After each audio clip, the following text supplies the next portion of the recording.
Ladies and gentlemen, if you're into chess whatsoever, then you might be familiar with the name Hans Niemann. Hans is one of two parties, the second being Magnus Carlsen, involved in the biggest scandal in chess history, the chess cheating scandal. Now, since that scandal broke out, things have gone pretty quiet because there is a pending lawsuit. Information has to kind of be kept under lock and key as it goes through the legal process. But what I've tried to do on this YouTube channel is update you on the career, obviously, of Magnus, but also of Hans. And in today's video, we will be taking a look at some recent tournament games that Hans has played and the biggest setback that he has had in, obviously, recent months, but maybe in many, many years as well, as Hans had quite a shocking result in some of his recent tournaments, and he's actually lost some 25 elo since his peak of being 2710 down to about 2680. All right, I got nothing else to say. Let's jump into the games. So we're currently in Dubai. Well, I'm currently in New York and you are where you are, but these two individuals, Hans Niemann and his opponent, Hao Wenzhou, are currently in Dubai. And by currently, I mean a couple of weeks ago. This was the final round game of the Dubai Open. Hans had been playing a ridiculous tournament schedule. Hans, in fact, is probably the most active tournament player at the top level. Like, he plays chess literally all the time. And this was the final round game of his tournament in Dubai. Hans is boasting a very big, meaty rating of over 2,700. Here it's 2,695. And he's playing an untitled and unknown individual from China who is like 14, 15 years old. He's so unknown, in fact, I couldn't find a picture of him. I copy-pasted the picture that you see on your screen from his YouTube interview, okay? Like, this dude came out of nowhere, and Hans is playing this young guy from China, and Hans plays an e4 opening, and his opponent responds with the knight c6 Sicilian defense, looking for potentially a Kalashnikov, looking for a Sveshnikov, looking for an accelerated dragon, looking for a classical Sicilian. We're about to see what happens. Now, Hans plays the move bishop b5, and then he captures on c6. Now, in his post-game interview, Hao Wen said his preparation ended here. What? Excuse me? How is that even possible? He said his preparation, he just didn't think that Hans was going to take on c6. Of course, that's like normal, but I guess Hans had played a lot of games where he castled and allowed black to play knight here, and then he would play, I guess, c3 or rook e1 or d4. So he was actually already kind of surprised by this move, and from essentially this point forward, he supposedly was playing on his own, which is fascinating stuff. Now, obviously, we have the timestamps there, and Hans plays the move d3, building for the center as follows. Since white already traded off their light squared bishop, you'd like to do something like this. d4 is not a terrible move, but black can even play a move like bishop a6 here, and it's actually kind of annoying for white to try to castle. So you play pawn to d3. Black responds with knight e7. Very flexible move.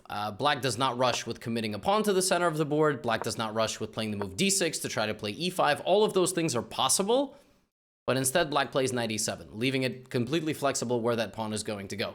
Hans plays knight bd2. Hans can also play castles. Hans can also play b3, bishop b2 to try to play on the diagonal. Hans can also play knight c3. Knight c3 is not the most accurate move because in many lines, black will play d5, d4. And just in terms of the flexibility of the position, white prefers to put the knight on d2 so that in the future, if he really needs to, he can put the knight here.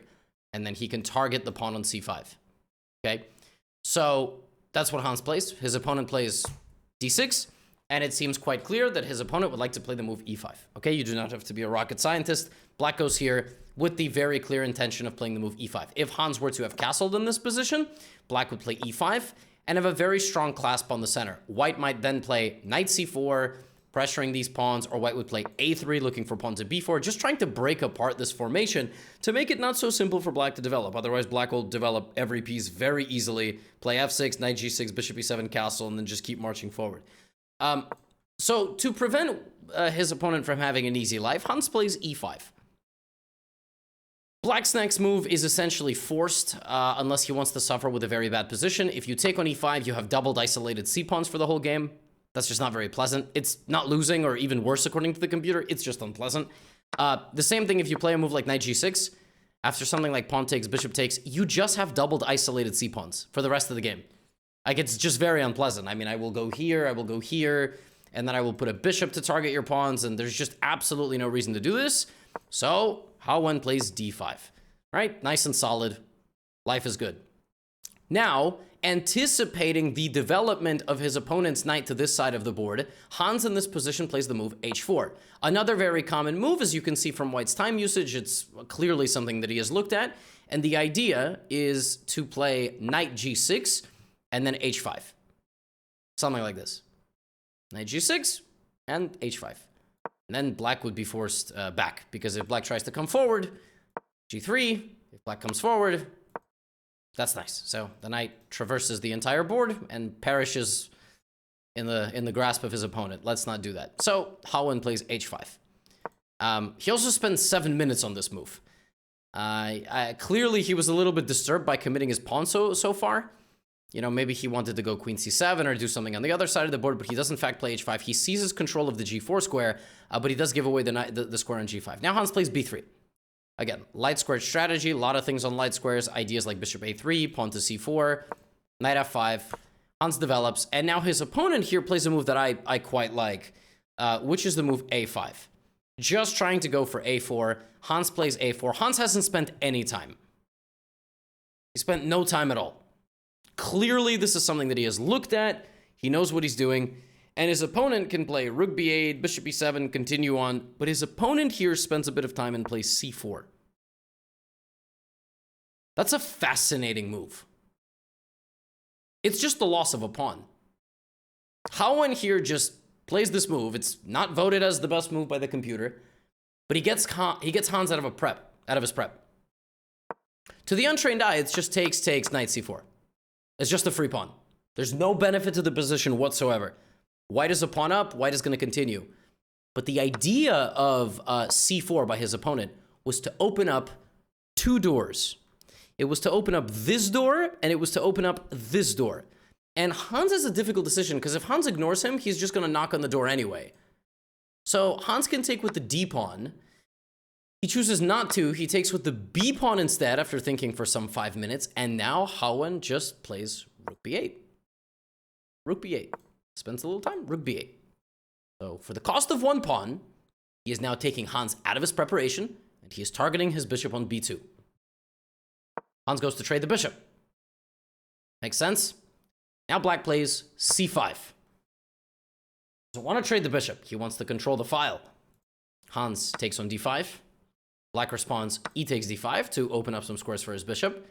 And Hans plays the move knight b3, targeting both of these pawns. Now, what's funny is that already black can actually just play c4 again. So the fun thing is that black a few moves ago played c4, but because he had doubled c-pawns, some moves later, he can actually play c4 one more time. But he chooses to play queen c7, defending these pawns and keeping an eye on this one. A very tense position against a player nearly 400 points higher rated than him, okay? There's some gangster stuff from Mr. Hao Wenju. Yeah, I love this stuff.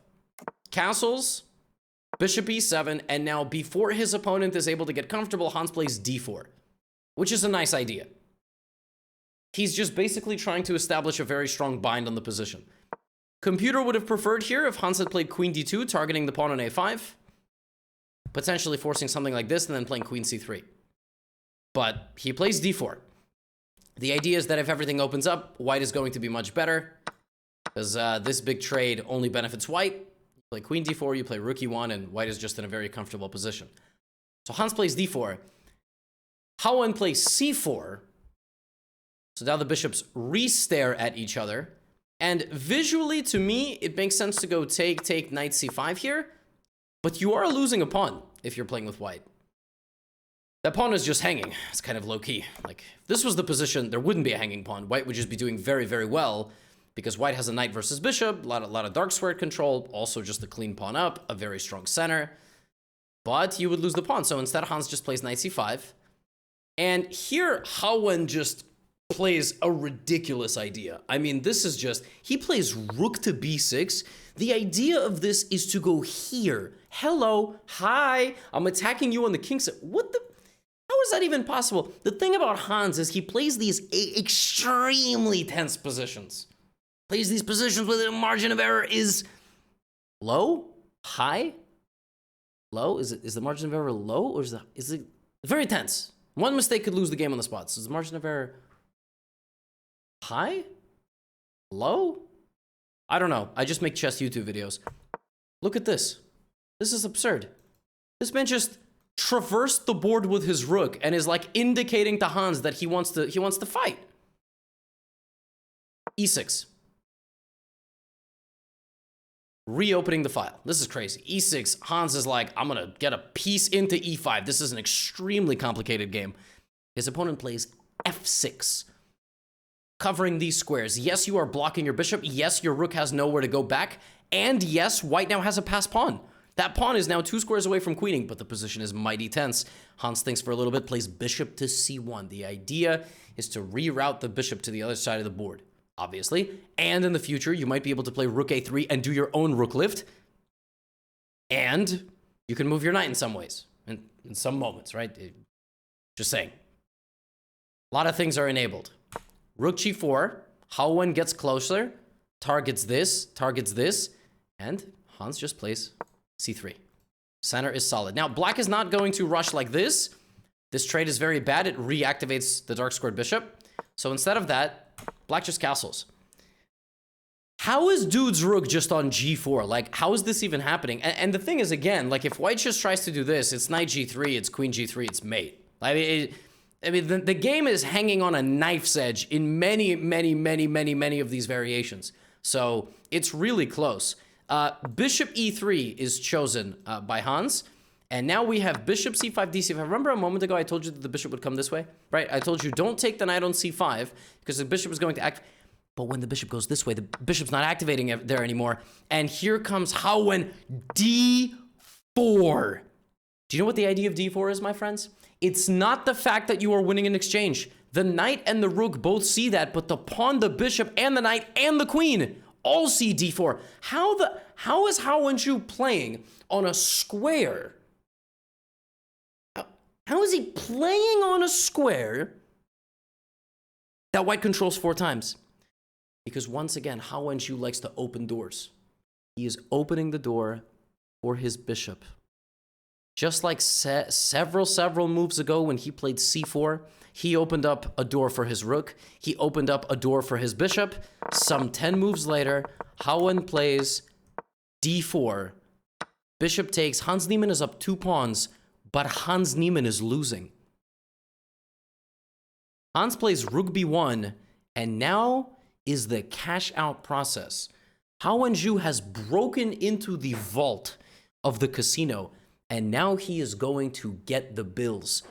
Rook takes G2, a man after my own heart. He sacrifices the rook on the G2 square. King takes G2, knight takes H4. A check on the king, a check on the king, and an attack on the knight. And the bishop is coming in. Bishop F3, knocking on the door. If this queen gets to H2, the game is over. So Hans has to strike back.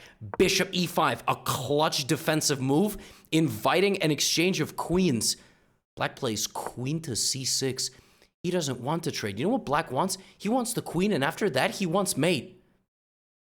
Hans in this position has to find the absurd rook to B6 with the idea bishop G2, king to G1, knight to F3, double check, and king F1, and apparently you survive.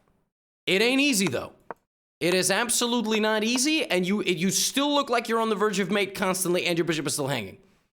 Hans plays E7, and Hao-Wen, cool, calm, and collected, takes the queen, gives up a queen with check, king takes, and in this position, all black needs is a queen and a horse.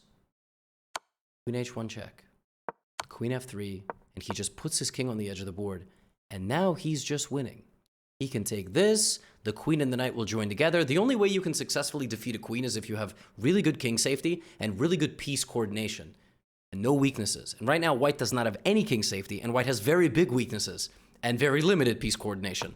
Rook D4, queen G2 check, knight F3, Hao-Wen picks up the rook. The queen goes back, and I think it's just a matter of time until his pawns start going, and there they go. There they go. I'm not sure you're going to be able to stop them. The pawn is going to H4. He's 3 squares away. 2 squares away. Queen A4 check. Queen B3. And it takes him 52 moves. Queen C5. Hao Wenju just defeated Hans Niemann. This is Hans Niemann's lowest rated loss in like half a decade. I don't know. Hans has had a ridiculous rise since like 2018, 2019. I don't know. Like Hans loses to 2700s now. And Hao Wenju might very well be the next bright star from China. He is born in 2009, I believe, 2008. Dude is like 14, 15 years old. He's nearly 2400. He had a 2709 performance and he got a Grandmaster norm. Crazy. That was crazy. Yeah, what stunning. I mean, an absolutely stunning victory. Now, you would think, oh, well, Hans is, this is a bad streak and he's gonna, no. My friends, if you had a little bit of patience, this was Hans Niemann's very next tournament. In fact, I'm recording this June 2023. He's currently in the middle of this tournament. He played this game a couple of days ago. Hans with the black pieces playing against Max Liu, strong international master, young guy from America. And Max Liu's profile photo here looks like he's 8 years old because there's just no updated photos on the internet. His opponent played a Catalan. Hans played his patented line. He likes to play bishop b4 and bishop back to e7. And then Hans likes to set up a closed Catalan. He likes to keep the center like this. c6, d5, e6. He doesn't take the pawn. He advances. My friends, if you thought Hans Niemann was done and he was in this irreversible slump, what Hans does in this game is utter brilliancy. This man trades in the center, comes back. The center gets a tiny bit of stability. Max Liu tries to explode the center with the move e4. Hans captures on e4, glides the queen out to b6, targeting the pawn on b2, looking at knight c5, looking at knight b3 type of stuff. There it is. Now, watch as Hans conducts the symphony of his pieces. Bishop to g4 attacks the rook and activates the bishop. White slides the rook over. Hans brings the rook to d8. Now, knight to d3 is possible. So, knight c4 counterattacks the queen, trying to win a little bit of time back. Black plays queen to b3. You cannot trade because I'm going to fork you. The tension here is palpable. And in this position, Hans finds an absolute lightning bolt of a move. Rook to d1. The position is an illusion of defense. It's an illusion of defense. Rook to d1. And the idea is as follows. Queen d1, because if rook d1, I would take the queen for free. Queen d1, bishop d1, and white could go here, but he plays rook c3 with the intention of kicking the queen out. I mean, just for the record, you couldn't take because of this. I'm just saying that's one of the legal moves. Rook c3, queen b5. This was one possibility. Hans looked at this position and said, I don't like how active white is. So when he attacks my queen, I'm gonna go here. Bishop c2. The idea is that he wants to advance his pawn to target this pawn and make a queen. Something like h3, black would play knight d3, strip the defense of all of this position, and promote a new queen. And then white didn't take his queen. White played rook c1 trying to get the bishop. Hans has another chance to run his queen out of the position. He says, nope, my queen is there to die for a better purpose. I'm sacrificing my queen. This move was given a brilliant move because he's got absolutely no reason to sack this. No reason at all. Sacrifices the queen again with the intention of brutalizing the position over here, for instance. Just so you understand, knight b2, bishop a3, just getting in on this side of the board. His opponent plays rook c2 anyway, and Hans says, all right, well, you had a chance to take my queen. Not anymore. Rook b1, queen f5, knight f3. You can't beat a queen. You can't beat a queen when it's mad. Rook to d5, rook h5, mate. Hans bounced back from that defeat to a 2300 rated player with a perfect game. Perfect. There was one move in this game that Stockfish was like, a little bit inaccurate. This man played, Hans loves this closed Catalan, and he made it look effortless against a really, really good player. Knight c5, all of this stuff, leaving the queen there to die. Like, he just didn't even move the queen. He just didn't move the queen. Ridiculous. My friends, it's going to be interesting to see. I'm still absolutely fascinated by the case of Hans Niemann. I am blown away at his rise up to 27-10. I am fascinated at the unpredictable nature of his chess. I have no idea what his playing style is. It's just interesting to see what happens when he plays games. That's it.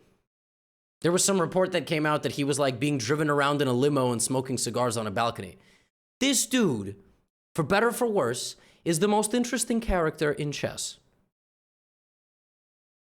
Second might be Eric Rosen. I am fascinated by the story of Hans Niemann. I have no idea what's going to come out of the lawsuit. I've got no idea about any of that stuff. But when he plays, I'm going to watch and I'm going to share it with you, and I hope that you appreciate it. Now get out of here.